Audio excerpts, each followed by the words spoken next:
Okay, so we are in our last class, and as always, our learning is in the merit of our soldiers, that they should be successful in what they do for the refuah shlema, refuat hanefesh, refuat haguf of the soldiers and the hostages and anyone else who needs it, and of course for the swift release of all of our hostages and our success in this war. Okay, we have gotten to our last class in this kind of experimental class, and I appreciate everybody coming along for the ride because this was somewhat experimental. And today we are going to do two objects from the modern world. We're going into the modern world. When I say modern world, I mean 19th, 20th century. Okay, we'll have a little tiny peek at the 21st century. And our two objects are going to be about connecting Israel and particularly Yerushalayim to the rest of the world, and what is our identity as a nation. So the identity one you could probably guess from the picture here, but I'm going to leave you in suspense for another couple of minutes.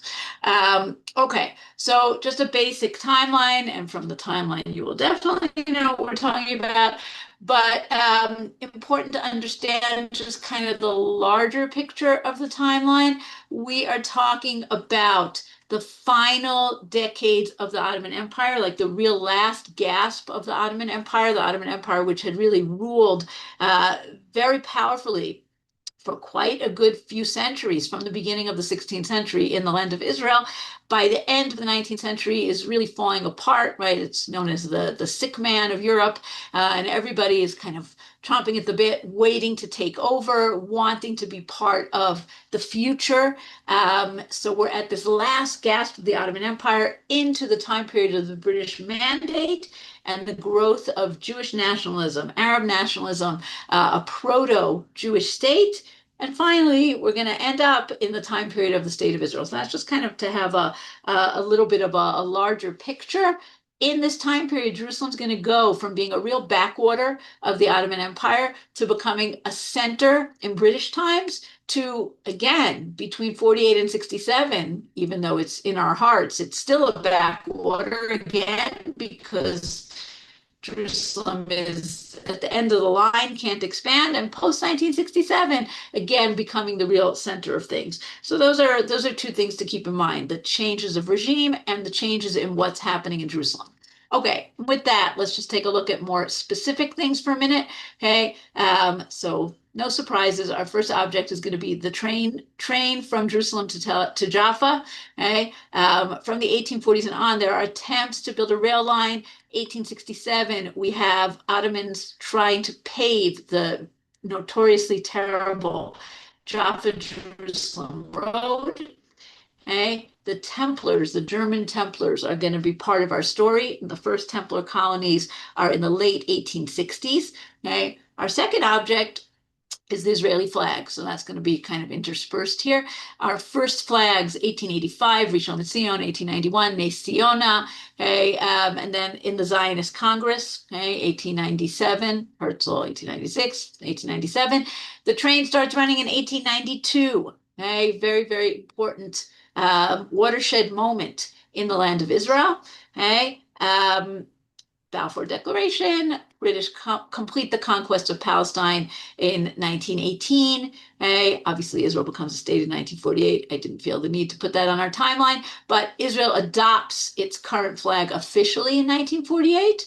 Okay? And then we have the changes in the trains, right? And we'll see this as we talk. 1998, the train stops running between Jerusalem and Tel Aviv. People who've been living here for a while may remember those last years when it was running, and it was really terrible. It was like a tourist attraction, but barely moving.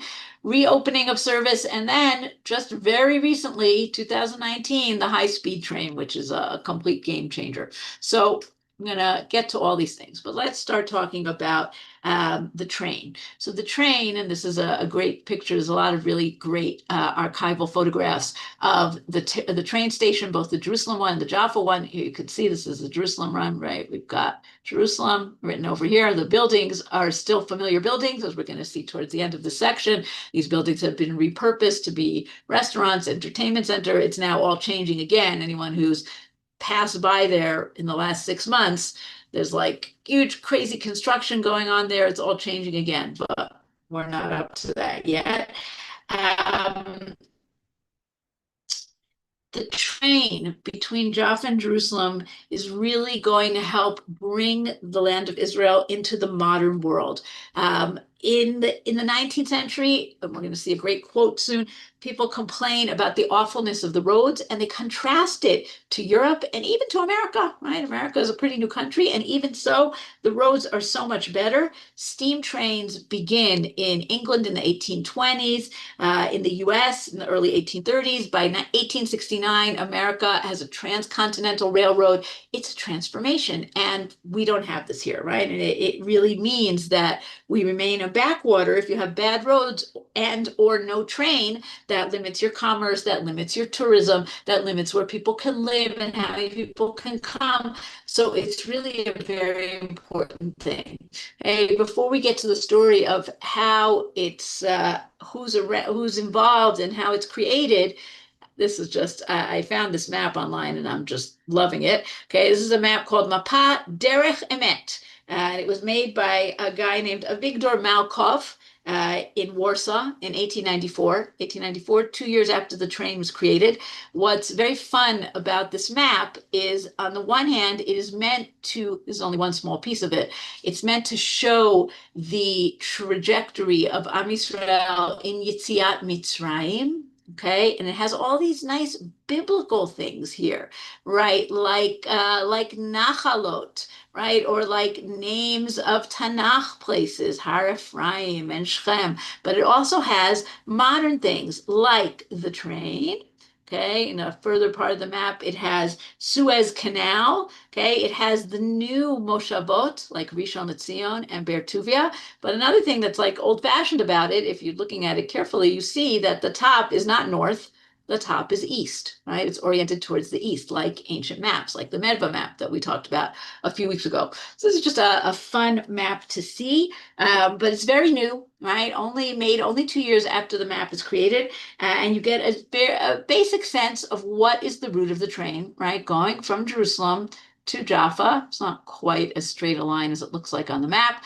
The route goes through Nahal Sorek, right? It is not an easy route. We're going to see it's going to go through hills and valleys, need bridges.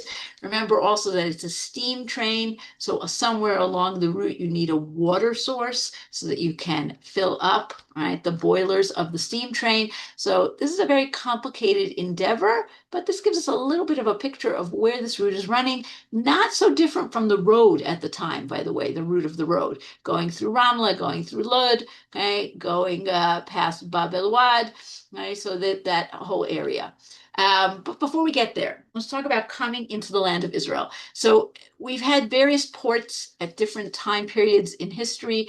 Okay, if we want to go back to Tanakh times, we could talk about Ashkelon. If we want to go to Beit Sheni times, we have Caesarea. Okay, Haifa at a certain point, Akko. In the 19th century, early 20th century, the port, especially for travelers, especially for Jews who are coming on the first Aliyah, is Jaffa. Okay, Jaffa is the port. It's the main entrance to Eretz Israel. It's also the port that is closest to Jerusalem. Okay, there is not yet an Ashdod port. That's only going to happen when the state of Israel is created. So if you want to get to Jerusalem, you're not going to go to Akko. You're going to go to Jaffa. Jaffa is the closest to Jerusalem. But it's a terrible port. Okay, if you've ever gone down to Yaffo and you've gone down to gone down to the Namal there and the restaurants and everything, you can see the water is very shallow as you get closer to the shore, and there's a lot of rocks, and it's just not a great port. And the ships could never come all the way in. And so what do they have to do? Okay, as the ships get bigger and bigger in the 19th century, the ship has to dock out in the water. And then there were Arabs who this was their job. They would row rowboats out to the larger ship, anchor, and then start literally throwing the possessions and the people into the rowboats and rowing them into the shore. And we have this great description here from Hillel Yaffe. Today, Hillel Yaffe, if you know the name, is a hospital, but before he was a hospital, he was a doctor. Okay?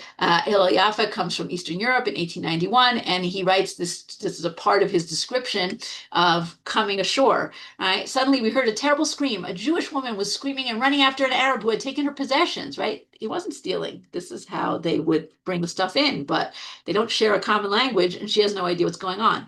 Many Arabs were grabbing the luggage, attacking the Jews who did not want to give up their belongings. They take the items without worrying what belongs to who and throw them in a jumble into the boats. Here, a kettle falls into the water. There, a hat or a watermelon. An enormous Arab, a real Hercules, wearing only a blue shirt and underpants, holds a small half-naked boy who is so terrified that he has stopped yelling. With the same hand, he holds a crate. On his back is a large package. He quickly descends the ladder. He gives the crate to another Arab and jumps into the boat as the mother, still on deck, wails to the skies. So you can imagine this is not exactly right. If you don't enjoy coming into Ben Gurion Airport, this is a heck of a lot worse. And it's a very traumatic entry into the land. And once you get here, also, easiest place to be. Okay, we know that Jaffa and Jerusalem have been connected for centuries, right? And in fact, we have in Tanakh the references when we get supplies for the Beit HaMikdash coming from Lebanon. Okay, they're not coming over land from Lebanon. They're sending them, actually, it's interesting. What are we getting from Lebanon? We're getting the wood, right? And the wood is made into rafts and sent by sea to Jaffa. So we have a Jaffa connection in both the first and the second Beit HaMikdash, right? So here in Divrei Yamim, Chronicles, Hiram, king of Tyre, sent Solomon this written message. Because the Lord loved his people, he made you king over them. We undertake to cut down as many trees of Lebanon as you need and deliver them to you as rafts by sea to Jaffa. And then you will transport them to Jerusalem. And in the book of Ezra, similar story, right? We're building the second Beit HaMikdash. They paid the hewers and the craftsmen with money, and the Sidonians and Tyrians with food, drink, and oil to bring cedar wood from Lebanon by sea to Jaffa in accord with the authorization granted them by King Cyrus of Persia. So Jaffa is really the way in for a long time. But when the Crusaders are defeated in the 13th century, the Mamluks destroy Jaffa, as well as all the other cities on the coast. And Jaffa stays destroyed for a good few centuries, and it only starts being rebuilt in the late 18th century. Okay? As we said, by the 19th century, it becomes the main entryway for Jewish travelers. For most travelers, Christians as well. But even so, it's not a very pleasant entryway. Okay? And we have all kinds of stories that are, Jews come in and they see what Jaffa looks like, and the very next day they're down at the port looking for a ship to go back. In order to get to Jerusalem, the road is not so safe. It's not so easy. You have to wait for a caravan to leave. So Jews would stay over in Jaffa for a couple of nights if they decided that they weren't going to, haul out of there as fast as they can. They stay overnight. In 1820, there's a Jew named Yeshayahu Ajiman who decides that he is going to create a Jewish hostel. Up to that point, Jews had stayed in non-Jewish hostels, and this is a Jewish way to go, to stay until it's time to go. But it's a long and an arduous journey. The picture that I'm showing you here is such a great picture. We actually have a photograph of it as well, but this was clearer. This is not a train tracks going into the sea. This is something called a tarzina. I don't know what it's called in English, but it's basically a track to take from these rowboats on the track until you can get it onto a cart on land. Okay, because we have import and export at Jaffa. Export is Jaffa oranges. Import is all the things that we need, right? One of the things that comes to Jaffa in the mid-18th century is the enormous ark, the Aron Kodesh of the Churba synagogue, which then has to be loaded, offloaded from the ship, put onto camels, brought up to Yerushalayim. Not an easy journey. Okay, so here's where you get this nice, the solid line is the train, which is which? Yeah, the solid line is the train route. Eventually, when there's a train route, the dotted line is the road. Okay, the road is a very, very difficult and bad journey. Before 1870, you could only travel with donkeys or camels or mules, not any carriages or carts. Okay, you would pass through Ramla, and then here you could see Ramla, then you would continue towards Bab el Wad, Shar Hagai, right? Abu Ghosh, Motza. Okay, there was another road that went from Emmaus through the northern entrance to the city. But none of these roads were good. We have this great quote, of course, from Mark Twain, who's the ultimate crank, right? In his book, The Innocents Abroad, and he writes, the only difference between the roads and the surrounding country, perhaps, is that there are rather more rocks in the road than in the surrounding country. Okay, so not exactly an easy trip at all. It would take basically a day and a half. Okay, people, this is all happening 1860s, 1870s, even before that. People would leave Jaffa late in the day, 2 or 3 hours travel till you got to Ramla. Okay, at that point, you would stay overnight either in beautiful, picturesque Ramla or camp on the outskirts. And then the next day, you'd get an early start because from Ramla to Jerusalem was between 10 and 11 hours. Okay, today, Ramla to Jerusalem, even with traffic, an hour, right? 10 to 11 hours. Along the way, you had to watch out for bandits. Okay? Along the way, you had protection money, tolls that you had to pay to local sheikhs. Okay? Abu Ghosh was famous for that. And the European powers who want to really develop Jerusalem, they want to have a foothold in Jerusalem. They say we need to have a better road. This is not good enough. And finally, in 1867, the Ottomans begin to pave this terrible road, but they do a really bad job. They build it down in the wadi so that it's flooded all the time. It has to be repaired constantly. But even with the really bad job, it's still better than it was. And now carriages can travel, carts can travel, right? But it still needs to be better. And people say, well, we should have a railroad, right? Just like there's railroads in Europe, there's railroads in America, we should have a railroad. Like so many things connected to the land of Israel, and particularly Jerusalem, the one who first says, this is a good idea, I'm going to get you the money, we're going to do it, but he's kind of stymied, is Sir Moses Montefiore, right over here in this lovely red jacket. Okay? Sir Moses Montefiore tries to do so many things for the Jews of Jerusalem who are just impossible, right? They're just impossible. They refuse to take any of the good that he gives them, and he's always stymied, whether it's by the Ottomans or in this case by the Austro-Hungarians. They don't want him to make a railroad. There's a lot of jealousy, and his suggestions fall by the wayside. That's the 1850s. 1860s is another guy. This one in the middle, he's much less famous. His name is Charles Zimpel, and he's an engineer. And he says he draws up a whole proposal for a Jaffa Jerusalem train line and for other lines to go south to Hebron, to go east to the Dead Sea into the Jordan Valley. Conrad Schick, he's our third grizzled man over here, he approves of this idea. None of these attempts come to fruition, right? Everybody suggests it, everybody wants to do it, everyone thinks they can get funding, it doesn't work. Who finally gets the job done? This handsome fellow here, whose name is Yosef Navon. He eventually gets the title Bey, Yosef Bey Navon. He is a very wealthy and connected businessman, but that's not enough, right? We saw Montefiore, pretty wealthy and connected, doesn't work, right? Why does Yosef Navon get the job done? Because he is supported by the gentleman on the bottom here. This is Sultan Abdul Hamid II, okay? I don't know if he's the last or the almost last Sultan of the Ottoman Empire. He is a big believer in modernizing. He's very big on clock towers, and he loves railroads. He says, you want to make a railroad? Wonderful. We're going to make a railroad. So Abdul Hamid supports Yosef Navon. Yosef Navon gets a partner in a French society that puts up some of the money, gets the equipment, and they finally make these train tracks, and it's dedicated very, very festively, September 26th, 1892. We have this picture. This is a picture from the first ride of the train, right? We've got all these nice Ottoman banners here. In the distance, you can see the windmill of Yemi Moshe, okay?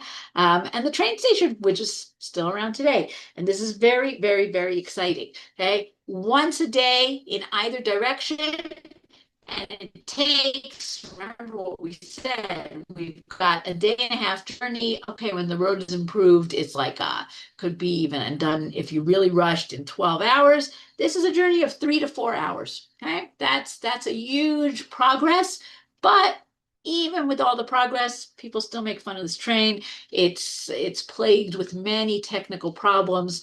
A joke at the time, we had a couple of jokes at the time. There's a sign that says, "Don't jump off the train while it's running so that you can pick flowers and get back on," right? The other very famous joke is, where there's a guy walking along near the tracks and the engineer leans out and says, "Come on, you want to ride?" And the guy says, "Oh, no, thank you, not today. I'm in a hurry," right? So this is the train, but even so, it has a great effect on Jerusalem because things start to develop. The city becomes connected. European powers begin to arrive. Hey, they've begun to arrive before, but it makes it even easier. So this is one example. This is the building of Notre Dame, the French build towards the end of the 19th century. You have the Italians, you have the Germans, you have the British, right? Everybody's coming, and it creates progress. And this is a really interesting observation by a guy named Sela Merrill, not a particularly sympathetic guy to us. He's a very devout Christian. He's the American consul. He does not like Jews at all, and he also has it in for the American colony. But he has a very interesting observations here. So just listen to what he says. During the month of August 1892, tens of thousands of people for the first time in their lives have seen a railroad and a train of cars. They have had a revelation in the great city as well as the dirtiest village of the land. Wonder is at its height. The excitement can hardly be realized by the inhabitants of other countries, to whom railroads perfected by the highest engineering skill and with lavish expense are objects as familiar and common as a daily newspaper. We forget that not so very long ago in our own country, i.e., the United States, we had only bridle paths and scarcely a yearly post, while railways and steamboats had not even been dreamed of. Let all the world rejoice if this medieval country is experiencing a sensation which it can hardly comprehend. Okay, so he's amazed that we finally, in the Ottoman Empire, we've entered into the modern era. But here he says something even more interesting. He says, what does this mean? It means that the old Ottoman Empire is at an end. The significance of this event is not that 53 miles of railway have been built or that the capital and the seaport have been united by iron rails. It is that this has been done in Turkey, which has always, by the prejudice and force of its religion, by all the arts of its diplomacy, and every other means at its command, done all in its power to keep out Western civilization.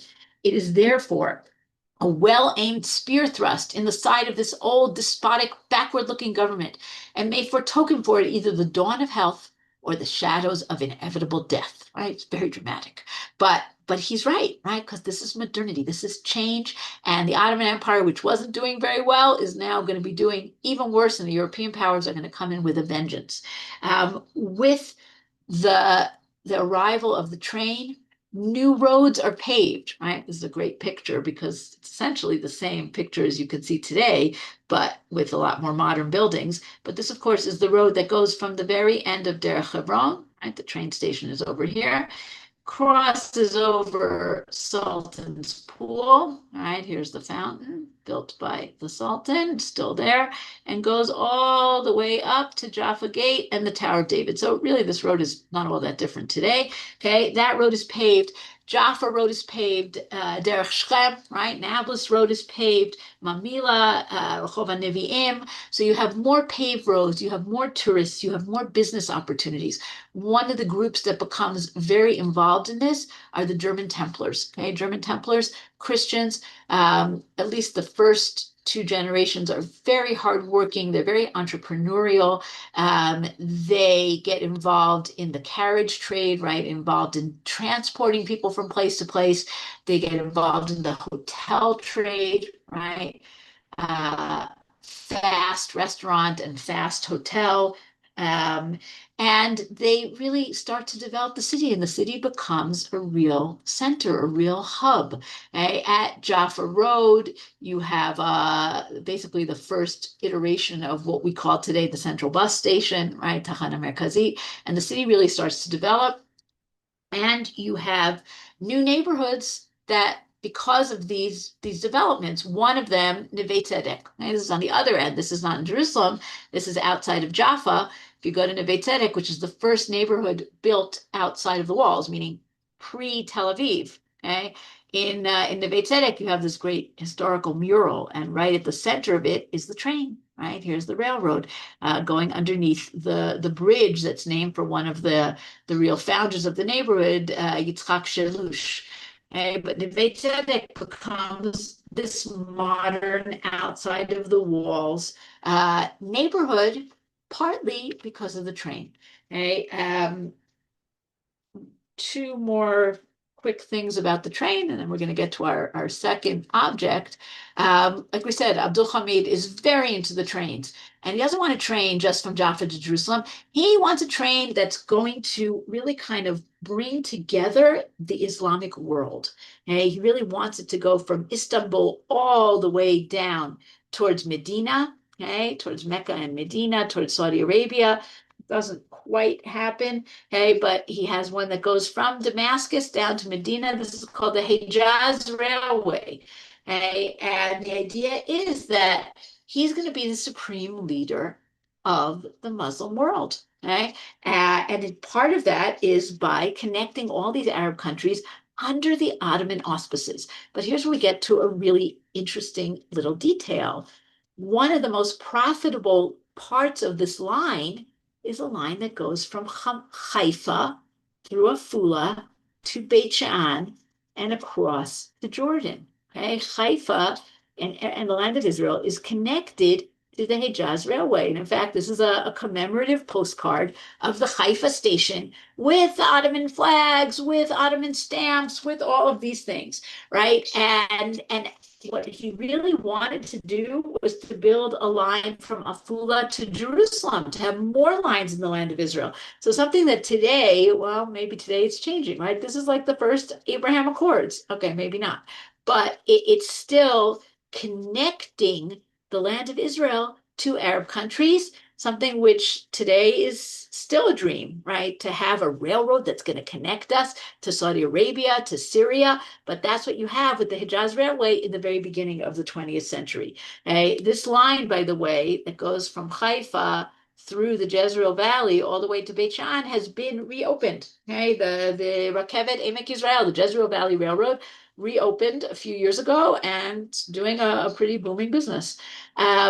Okay, so the stations, right? As we said, in 1998, the train basically comes to a halt. It had been Nobody used it for traveling. People used it as like a tourist experience. So they would come to see the snow in Jerusalem or whatever, but it was not a useful commuter experience. And so in 1998, the train ceases operations, and the stations, both the one in Jerusalem and the one in Jaffa, are really abandoned for a while and they're not used. And then we have very interesting urban renewal, right? Both in Tel Aviv in 2008 and Jerusalem in 2013, where these stations are turned into entertainment centers and restaurants and places of public gathering, right? So here's what we call the first station in Jerusalem, which is a place for all kinds of interesting farmers markets and sing-alongs and all sorts of fascinating stuff. And that's in Jerusalem. Another amazing project, which was really a grassroots project.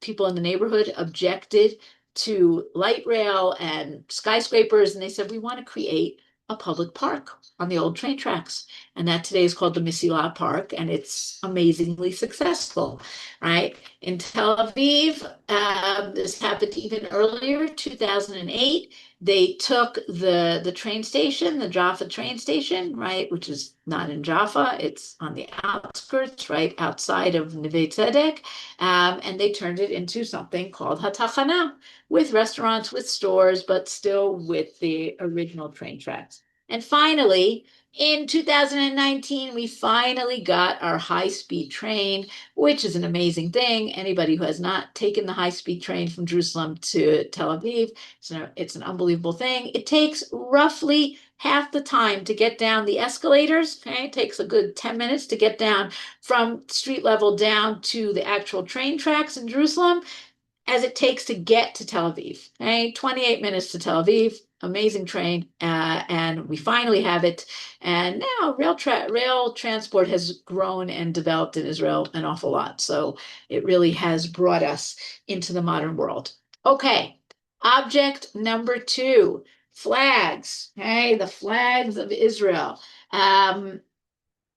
What we see here is not the flag of Israel. Okay, it's the flag of Rishon LeZion. It's the first real flag that we have, made in 1885, but it's a precursor. Okay? It's a precursor to the flag that we know and love. And we think of our flag today like it's ubiquitous. Of course, that's the flag, but it was not so ubiquitous. It's not so obvious why we have the different components of it that we have. So that's what we're going to look at. The first thing is it obvious to have a flag? Do Jews have flags? And we're going to see in a minute halachic approaches to this.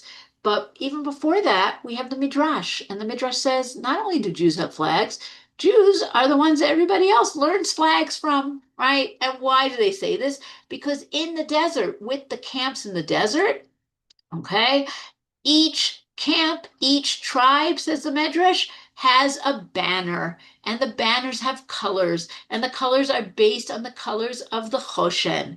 Okay? And that's what we have this great Medrash here. There were insignias for each and every prince, a banner with a color for each, and every banner like the color of the gems that were on Aaron's heart, from which the empires learned to make a banner with colors for each and every banner. So the precursor of flags is what we have in the Machaneh, in the Machanot, in the desert. And then the Medrash goes on fascinating tangent of what are the different colors and what are the different representations. Reuven is red, and he has a mandrake. Shimon is green, and he has Shem. Levi is 3 colors, stripes, and he has a picture of the Urim and Tumim. If you've ever been to so many different Batei Knesset that have representations of the tribes, often they'll have taken from this midrash. Not always. There are different, ideas. Some shuls don't want to have animals, but a lot of it comes from this. Judah is blue, the color of the sky, the tchelet, and a lion. Issachar is blackish. A sun and the moon. Zvulun is white-ish, a ship.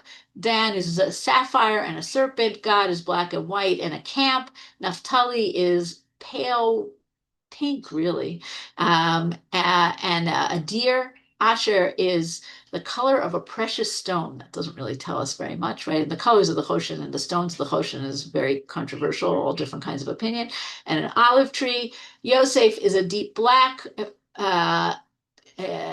An ox representing Ephraim, and a unicorn to represent Menashe, Egypt, and Binyamin has all the colors, and a wolf. Okay, so, but this tells us flags, very Jewish idea. Notwithstanding, Rav Moshe Feinstein, who for sure knew this medrash, but even so, he was asked a question about putting up American and Israeli flags in the synagogue in 1957. He is clear to say that is not idolatry. It's okay. It's not avodah zarah. But even though it is not appropriate to have a flag in the synagogue, and certainly not by the Holy Ark, it is not a prohibition, but rather something that is emptiness and foolishness. So Rav Moshe Feinstein, not a fan.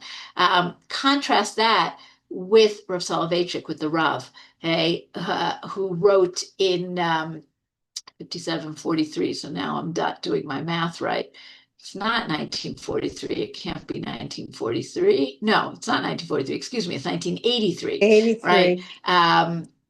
83. Thank you. I just figured that out in my brain. Slow moving. Okay. So 1983, he writes about the flag, perhaps in response to Moshe Feinstein. Nonetheless, we must not lose sight of a law in the Shulchan Aruch to the effect that one who has been killed by non-Jews is buried in his clothes, so that the blood may be seen and avenged. As it is written, I will hold the heathen innocent, but not in regard to the blood which they have shed, right? And we unfortunately know this very well in the past 2 years. Soldiers, civilians who are killed are buried in their clothing. They are not given tachrichim because the blood is holy. In other words, the clothes of the Jew acquire a certain sanctity when splattered with the blood of a martyr. How much more is this so of the blue and white flag, which has been immersed in the blood of thousands of young Jews who fell in the War of Independence, defending the country and the population. It has a spark of sanctity that flows from devotion and self-sacrifice.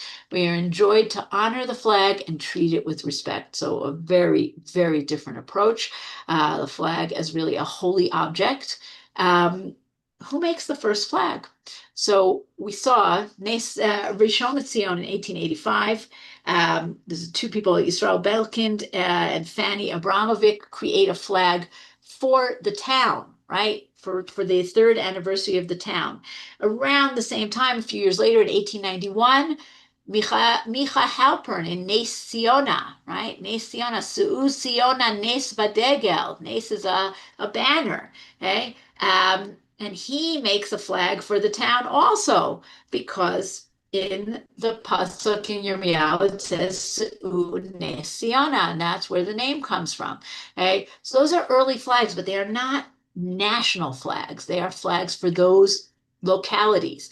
But in 1896, Herzl says, we need a flag, and we'll see his suggestion in a minute. And David Wolfson, right, very important Zionist, says, we don't need a flag. We have a flag. Our flag is the talit.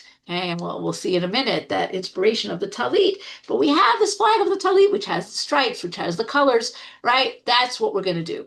Now, the picture on the bottom is not the flag from 1897. We don't have that flag, but this is a great story of an American Jewish woman. Her name was Rebecca Afachiner. She was a very interesting person. She was born in 1884. She was the first woman to graduate from the Jewish Theological Seminary. She was very, very involved in the Jewish community and in Zionism. She eventually makes Aliyah in 1934.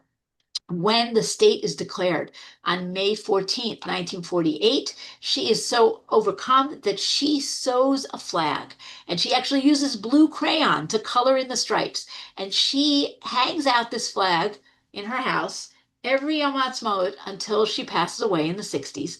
And when she passed away, she gifted this flag to somebody who had taken care of her in those last years, and this is this man, also a very interesting man named Ezra Gorodetsky. He outlives her by almost 40 years.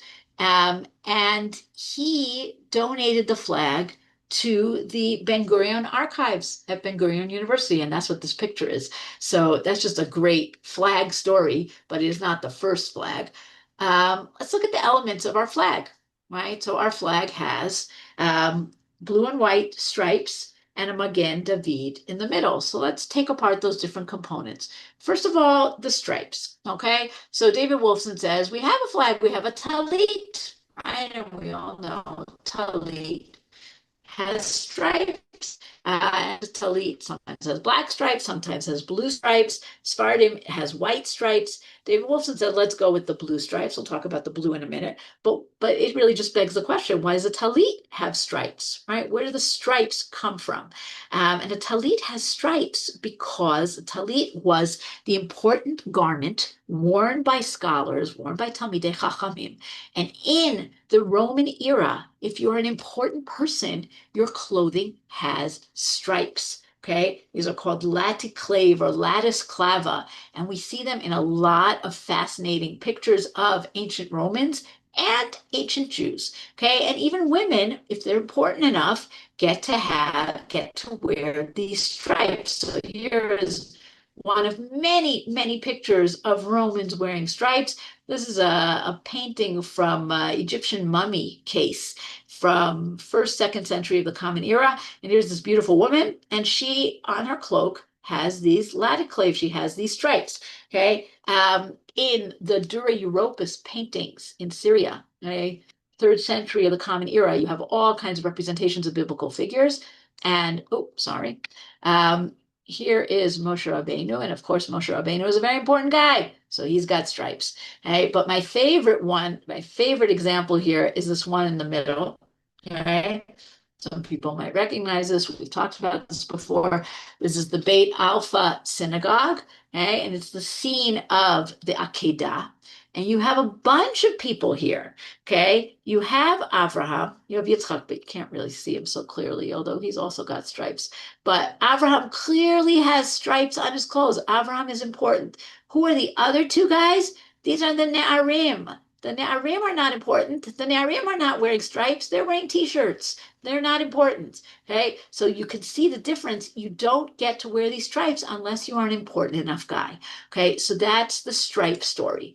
What about the colors? Okay. So here's our talit, right? Wolfson's talit with the blue stripes. And we all know not everybody's talit has blue stripes. Why blue? Okay. So blue, the first person to really say, blue, these are the colors of the Jewish people, is a guy who's otherwise completely forgotten, Jewish poet named Ludwig August von Frankl, and he writes a poem called Judah's Colors, okay, which I don't know if it's the basis for the song, but I think many of us grew up with the song Kachol V'Lavan, Hatzeva Sheli, right? And this is a kind of a fancier German version of this. Judah's Colors. He puts out when prayer fills him the colors of his country. There stands he wrapped in prayer in a sparkling robe of white. The hems of the right robe are crowned with broad stripes of blue, like the high priest's robe, the blue bands. Okay, so already getting an idea where the blue is important. These are the colors of the beloved country. Blue and white are Judah's borders. White is the priestly radiance. Blue, the shining of the firmament. So if we go back to the Torah, we have this idea of tchelet, right? Tchelet is a very significant dye. You could see here ancient snails, tchelet dye in pottery. The Torah says you use tchelet for various things, most famously the patil tchelet on your tzitzit, but also the Kohen Gadol, when he ties on his tzitz, right, his headpiece, that's tchelet. Tchelet is also used on the carrying the robes of the vessels that are in the Mishkan. Tchelet is very important, right? And of course, the Gemara says, why tchelet? Right? The Torah doesn't tell us, but the Gemara says, why tchelet? The most famous answer is that blue makes you think of the sea, and the sea makes you think of the sky, and the sky makes you think of God. So tchelet, and if you've ever walked around, for example, in Spot, right? Tchelet is a color that is everywhere, and it kind of draws your mind upward. It makes you think of God. It makes you think of holy things. Okay, but another beautiful answer is that tchelet is the color of kings, right? In ancient times, you have color is only worn by either very wealthy or very prominent people. That's why we talk about royal blue. That's why we talk about being born to the purple, right? And when we say, you have to have a patil techelet, you're saying every Jew, well, every Jewish man, hey, is royalty. Okay, so that's another nice element. So that's our colors. So we've had the stripes, we have the colors. The most unusual piece in the flag is the Magen David. Okay, Magen David. Today, when we think about a Magen David, we say, wow, Magen David, of course, it's an obvious choice. It's a classic Jewish symbol. It's not a classic Jewish symbol. Okay? It's a classic symbol. We see it in lots of different places because it's a nice geometric symbol. Just like we see, in addition to our six-pointed Magen David, we have five-pointed stars, we have rosettes, we have swastikas. Hey, none of these symbols had any real importance. Okay, in synagogues, you can see the symbol of a swastika. Obviously, it has nothing to do with the Nazi party. It has to do with the fact that it's a geometric symbol. Magen David, a six-pointed star, is the same thing. You find it all over. So I just brought you two examples here. This is from a church, a fourth century church in Shiloh. Okay. This one over here is from a ninth century monastery in Turkey. What is interesting is that we have two different ideas that do appear in Jewish literature. Gershon Shalom wrote a really fascinating article about this. I'll quote from it in a minute. And anybody who wants to read it, you can look up Gershon Shalom on the Magen David. It's a short article. It's really interesting. And he writes about how this was called the Seal of Solomon, right? The six-pointed star. And it had magical meaning. It was used in practical Kabbalah, not only by Jews, by the way, but by Muslims as well. And essentially, it's part of all of these ideas of warding off demons. That King Solomon had these special seals that got rid of the demons, and Jews would use this in practical Kabbalah. You also had an idea, he writes about the Magen David, the shield of David. These two things were not the same thing in the beginning. Okay? And the shield of David also was this idea of this magical shield that could get rid of enemies. At a certain point, the shield of David gets sort of co-opted by Sabbatianisms, by Shabtai Tzvi, and they use it as a symbol of kingship, as a symbol of Mashiach. At some point, the six-pointed figure and the name Magen David join together. By the 17th century in Prague, it becomes a Jewish symbol. Okay? In the Prague Jewish cemetery, we have Magen David as a Jewish symbol on graves. And by the 19th century, this is all over Europe, right? This is the symbol on synagogues.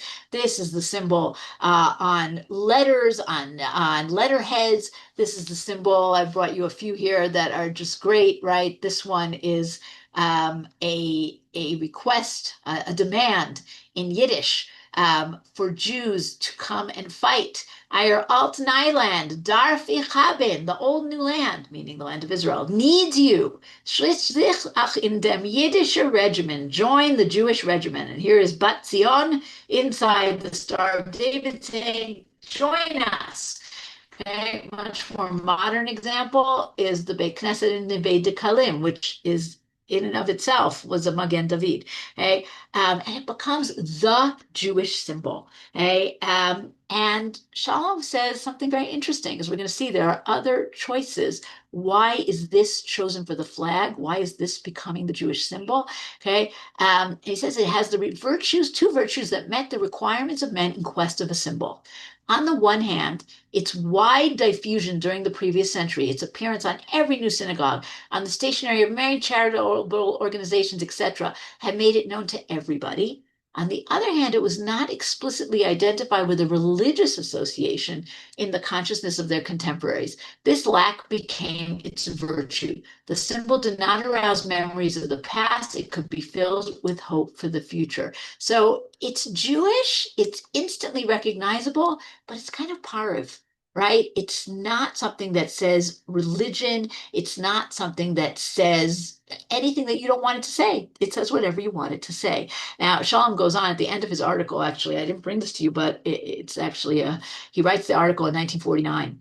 And he says, unfortunately, the star, right, the Magen David, has now taken on a very sinister meaning because Hitler uses it, right, for the symbol of Jews, for the Jude badge, for it became this symbol of exclusion, of humiliation, ultimately of murder, massacre. But he says, maybe what we need to do is not forget about this symbol and not say, oh, Hitler made it evil, but we need to reclaim it, right? And we need to make it something that's a symbol of hope.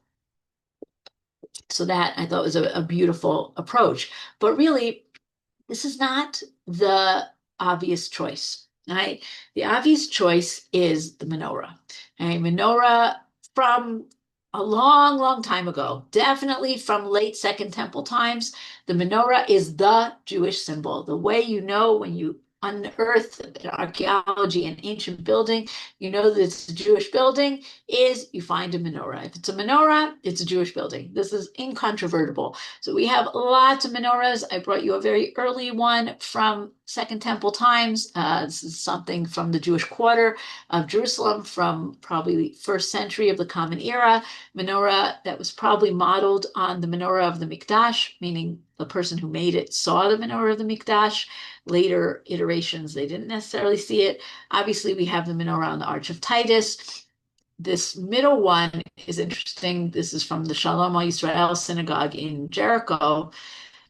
This has the menorah, but it has some other Jewish symbols, which we wouldn't necessarily think of as Jewish symbols, but they are. They appear on coins, they appear in synagogues, and that's a lulav, an esrog, and a shofar. Okay, things here, the esrog, you just have the lulav, and you have the shofar. These also became very Jewish symbols, also things associated with the mikdash. And then you also have animals. The Lion of Judah, very classic Jewish symbol. This is the coat of arms of Moses Montefiore, we mentioned before. The deer, Hatzvi Israel, all of these are Jewish symbols that do not make the cut. Hey, here's something else that doesn't make the cut. Herzl says, I've got an idea for a flag. Okay, and this is a doodle that Herzl himself makes. I want our flag to have, and he has stars, okay, but not one star, 7 stars. Okay, why 7 stars? Not for any of the reasons that you're thinking of, but because we want to celebrate the 7-hour workday. Because we don't want Jews to work too hard. 7 hours, modern state, 7-hour workday. This was not a very popular idea. However, okay, the flag that Wolfson suggests really becomes the flag, as we saw, right? Rebecca Afraciner knows about it when the state is declared, but it has to be made official, okay? And after the War of Independence, there's an official contest to submit designs for the flags. Here are some of the designs. A lot of them like Herzl's 7 stars. They put in the menorah. They do not win. Okay, and the flag as we know it wins, and it becomes adopted as the official flag in late 1948, and it stays the flag ever since.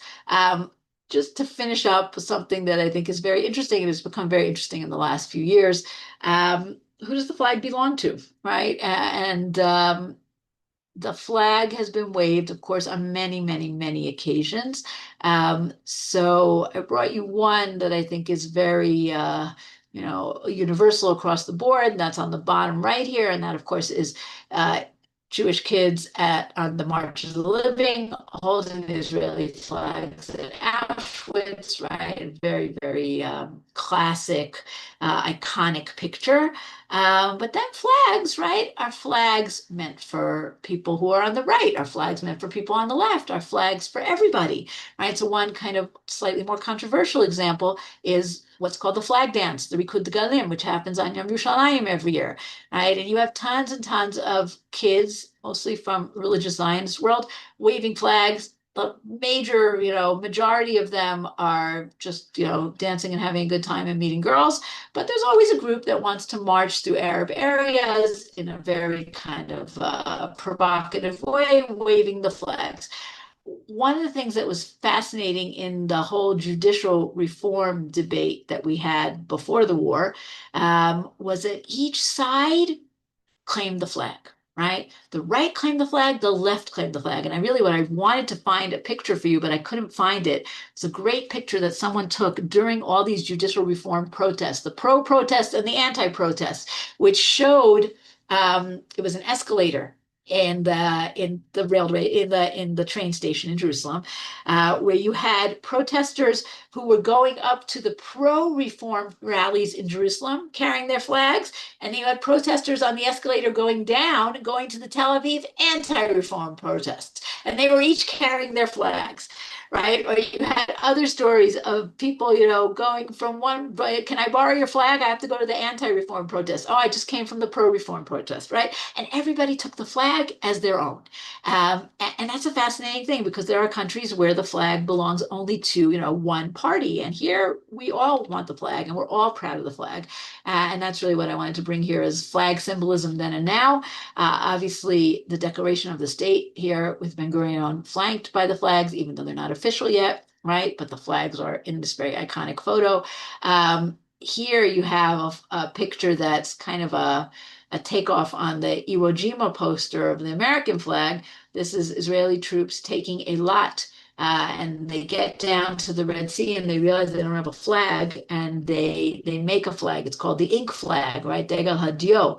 They just make a flag, handmade, and they put it up.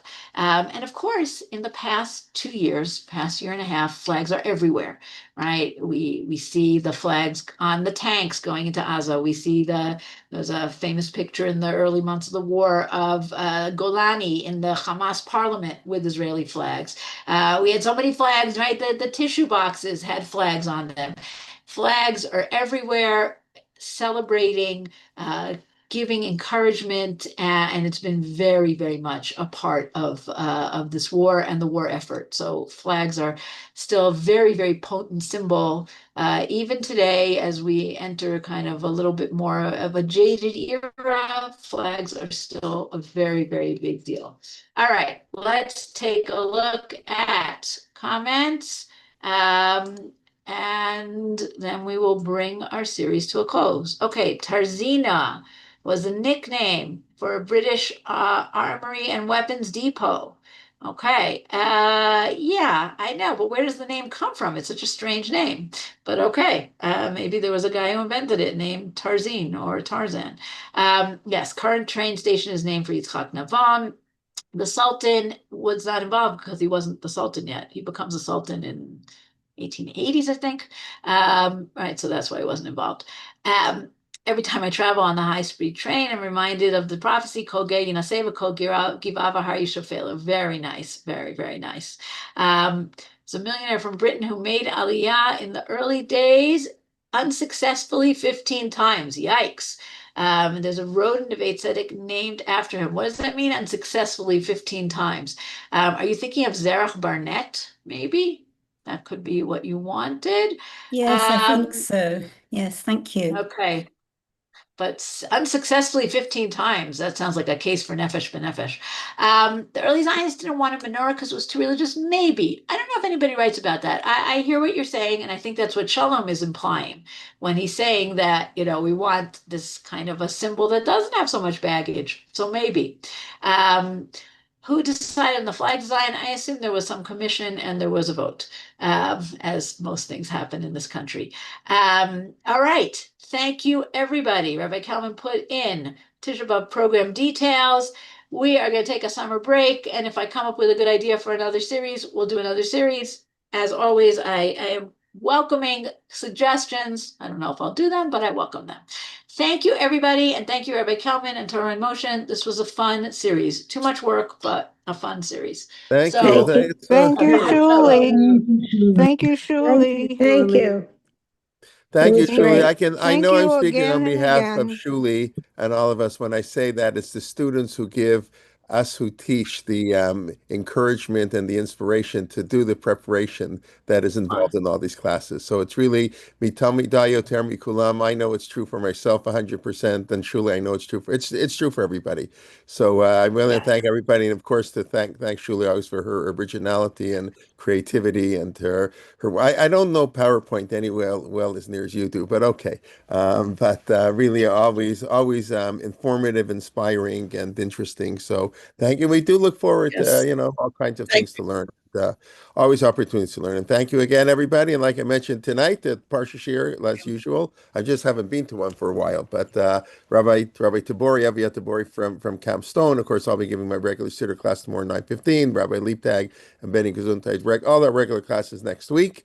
And like I mentioned, Rabbi Grossman, I put also in the link. And then, of course, next Sunday, Tisha B'Av. And please God, one day we'll do a program when Tisha B'Av becomes a day of Sason V'Simcha, as the Navi Zechariah promises us. And I wrote the other day, despite the hardships in the Jewish world, it's still a better time to live than pretty much any time in Jewish history. So we can look at a lot of the positive, and let's hope the negative gets better. What else can I say? But so we are getting closer to Tisha B'Av turning a holiday. I hope. Although sometimes when I read the news in Israel, I'm not so convinced. But anyway, let's hope for good things. And thank you very much, everybody. And Amen. thank you, Shulie, Thank again. you. Okay, we look forward to seeing everybody soon. Thank you very much. Thank you. Okay. Thank you. Okay. Thank Bye-bye, you. everybody. Thank you. Bye.